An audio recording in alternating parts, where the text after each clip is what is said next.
अस्सलामुअलैकुम नाजरीन, मैं हूं मर्दरा साबरी। आप देख रहे हैं सिटी वन न्यूज़। खबर शामिल करते हैं शेखुपुरा से। डिप्टी कमिश्नर शेखुपुरा मोहम्मद असगर जोया का गवर्नमेंट तहरा काजी गर्ल्स हाई स्कूल का अचानक दौरा।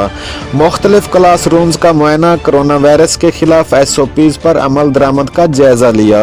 डिप्टी कमिश्नर शेखुपुरा मोहम्मद असगर जोया ने क्लासरूम्स के मुआयना के दौरान तालबात से मुख्तलिफ सवालात भी किए और कोरोना वायरस के खिलाफ आगाही रखने पर तालबात को शाबाश भी दी। उन्होंने स्कूल में सफाई सुथराई के बेहतरीन इंतजामात रखने पर प्रिंसिपल को भी शाबाश दी। रिपोर्ट कर रहे हैं bureau chief Naseer Ahmad Chughtai, city one news Sheikhupura से।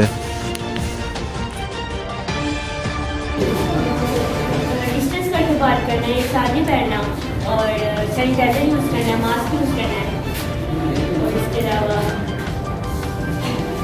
हैंडशेक नहीं करना, हैंड वॉश करना है।